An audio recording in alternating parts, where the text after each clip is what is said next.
नमस्कार, मैं शेषा और आप देख रहे हैं न्यूज़ 24। बिहार में आगामी विधानसभा चुनावों की तैयारियों के बीच एक बड़ा खुलासा सामने आया है। राज्य के कई जिलों में बड़ी संख्या में मतदाताओं के नाम ड्राफ्ट वोटर लिस्ट से हटाए गए हैं।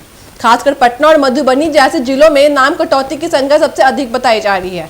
इससे आम जनता से लेकर राजनीतिक दलों तक में हलचल मच गई है। चौंकाने वाली बात यह है कि पूरी प्रक्रिया से नेपाल कनेक्शन की बात सामने आई है, जिससे मामले में नया मोड़ ले लिया है। बिहार के सीमावर्ती जिलों में चुनाव आयोग की ओर से की गई मतदाता सत्यापन प्रक्रिया के बाद बड़ी संख्या में नाम हटाए गए हैं। निर्वाचन आयोग के अनुसार यह कदम वोटर लिस्ट को शुद्ध और पारदर्शी बनाने के उद्देश्य से किया गया है, जिसमें फर्जी वोटर्स, दोहरी प्रवेश और गलत पते वाले नामों को हटाया गया है। लेकिन जब आंकड़ों की पड़ताल की गई तो पता चला कि सबसे ज्यादा नाम पटना और मधुबनी जैसे जिलों से काटे गए हैं, जहां बड़ी संख्या में नेपाल सीमा से सटे गांव भी आते हैं। विशेष रूप से मधुबनी और आसपास के इलाकों में नेपाल से सटी सीमा के चलते लंबे समय से दोनों देशों के नागरिकों के बीच आवागमन और पारिवारिक रिश्ते रहे हैं। ऐसे में प्रशासन को आशंका है कि कुछ लोग नेपाल में भी रहकर भारत में वोट डालने की सुविधा दे रहे हैं। इस पर रोक लगाने के लिए इस बार कड़ी जांच की गई है और जिन मतदाताओं के पास पूर्ण दस्तावेज नहीं थे या सत्यापन स्थिति में थे, उनके नाम सूची से हटा दिए गए हैं। हालांकि इस कार्रवाई में स्थानीय लोगों में नाराजगी देखी जा रही है। कई लोगों का कहना है कि बिना उन्हें सूचित किए, ये बिना किसी सुनवाई का मौका दिए उनके नाम काट दिए गए हैं। कुछ मामलों में बुजुर्ग और वर्षों से वही रहने वाले नागरिकों के नाम भी हटा दिए गए हैं, जिससे सवाल उठने के लगे, क्या यह जांच प्रक्रिया पूरी तरह निष्पक्ष और पारदर्शी थी। इस मुद्दे पर राजनीतिक बयानबाजी भी तेज हो गई है।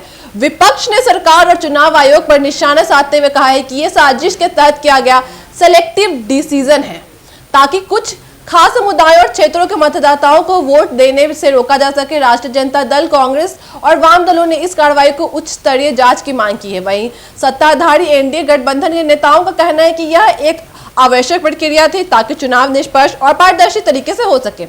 उनके अनुसार वोटर लिस्ट को साफ करना एक नियमित प्रक्रिया है और अगर किसी को लगता है कि उसका नाम गलत तरीके से हटाया गया है तो वह पुनः आवेदन कर सकता है।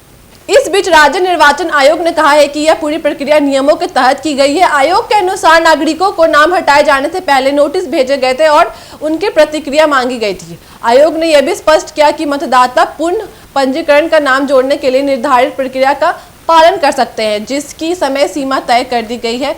हालांकि जमीन पर हालात कुछ और ही बयां कर रहे हैं। कई जगहों से यह शिकायत आ रही है कि लोग ऑनलाइन पोर्टल या कैंप के माध्यम से नाम फिर से जोड़ने की कोशिश तो कर रहे हैं, लेकिन तकनीकी समस्याओं के कारण दस्तावेज की कमी और चलती प्रक्रिया में अड़चन आ रही है। खासकर ग्रामीण क्षेत्रों में इंटरनेट की उपलब्धता और जागरूकता की कमी के कारण समस्या और भी बढ़ गई है। बिहार की सीमावर्ती राजनीति में वोटर लिस्ट से नामों की यह बड़ी कटौती चुनावी समीकरणों को प्रभावित कर सकती है, खासकर उन क्षेत्रों में जहां जाति और सामुदायिक आधार पर वोटिंग पैटर्न देखने को मिलता है। नेपाल सीमा से लगे इलाकों में यह मुद्दा और भी संवेदनशील होते जा रहा है, जहां हर घर में रिश्तेदारी या सामाजिक संबंध सीमा पार तक फैले होते हैं। ऐसे में आने वाले दिनों में इस मुद्दे को लेकर सियासत और गरमाएगी। जनता की नजर अब चुनाव आयोग की अंतिम वोटर लिस्ट और सरकार की प्रतिक्रिया पर टिकी है।